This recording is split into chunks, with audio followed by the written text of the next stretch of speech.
What about my love? Wasn't it enough? Just let me know so I can hold. I love this out of Alvin Kamara, man. I ain't even gonna lie. He said, I will not hold out. He's been in some contract disputes with the Saints. And this is what he said, man.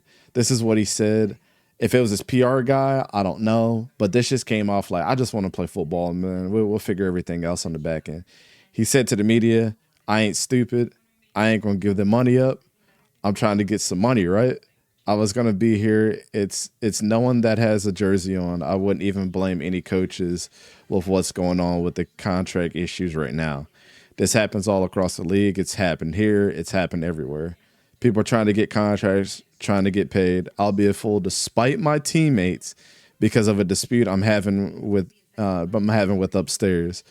I wouldn't even call it a dispute. We're just having conversations about compensation. I'm not that guy. I'm for the team, so I'm here. I'm doing what I've got to do. I'm working. Man, further handshakes to Alvin Kamara, man. It's so rare in today's in the league today, and I'm really impressed and like, especially a guy that just got out of some trouble too. Yeah. I mean, you know what I'm saying? Like it's really cool to see that attitude come from not just a player, but a star player. And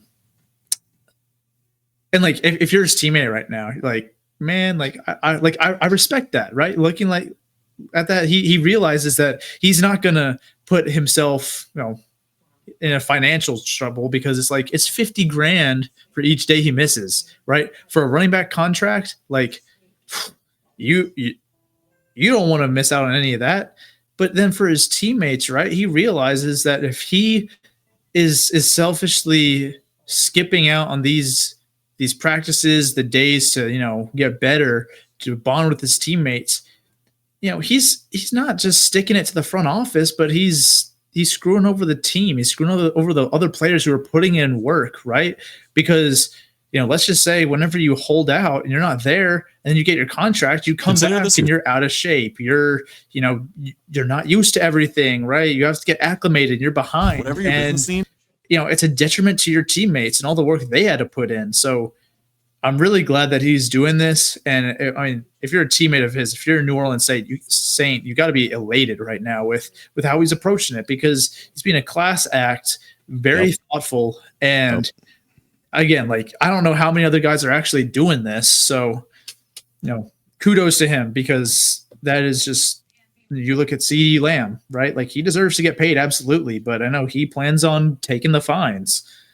In a sense, though, his contract can probably pay for it more than Kamara's could, but still, I mean,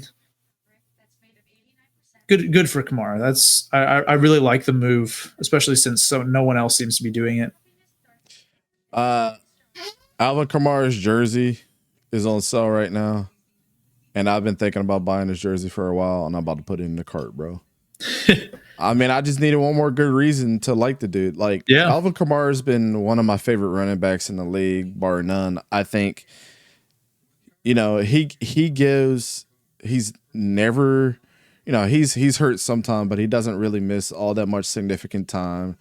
He always has a good teammate. He always feels like he's been a good teammate. And now, you know what I'm saying? And then you had the media in this article saying on Wednesday, Kamara did his best Marshawn Lynch impression, admitting he arrived to avoid getting fined $50,000 per day. Like, I mean, you got to speak to the media. A lot of these guys don't want to, but you got to keep asking contract questions to a guy that's just like, I'm showing up at practice. So why is the question even being asked? Like, y'all just want to be nosy about how much that, like, I'm going to be making in the next stage of my career. And it's probably not going to be what he's making right now, to be completely honest. Like, he's getting up there in age. Like, it doesn't really matter. Like, but a guy that's just gotten himself out of trouble, back this year fully healthy, and now he's in a contract year where all that's going to be considered. His health, previous situations that happened, and all that lingering over his head. And he gave not only the perfect answer, but like an exquisitely awesome answer. And his teammates have got to feel really good about that. Like, if they already don't feel good about him right now, they should definitely feel good about where his head is at, trying to, you know, not only get himself right, you know, this is the time that you had to keep yourself in shape, but also helping the young guys and all your teammates out there. They're going to need your help at the next level to win those games. Like, you got Spencer Rattler there that's got to get acclimated with the type of system that you run. You got Derek Carr in his second year there, you know, and having to fill in for a void that obviously Michael Thomas and them have left for him to fill in. So he's got a lot riding on his shoulders this year. Like, Yeah. he's definitely going to be, you know, outside of Chris Olave, he's definitely, man, if you really think about it, Teron Armstead is still there, right? No, he got traded to Miami a couple seasons that's right. ago. That's right. So, And Ryan Ramczyk was just announced that he's out for the season. So they've really got offensive line problems. so the only one that's been there the longest is him.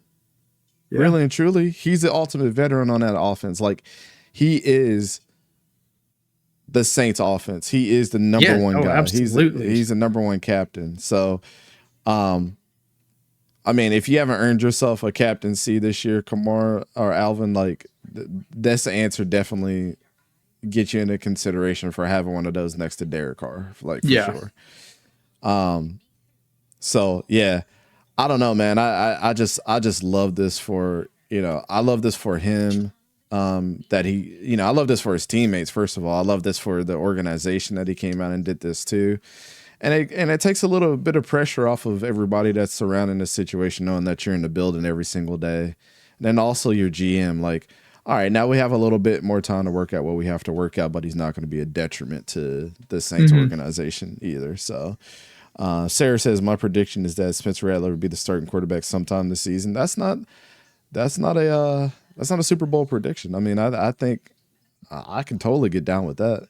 You know, if Derek Carr shits the bed like 10 games into the season, I could definitely see I could definitely see Spencer Rattler coming there and spinning the ball for him. So yeah, and they'll find out the kind of talent he is. I mean, and I'm a Derek Carr guy. Like, I like Derek Carr. I always have.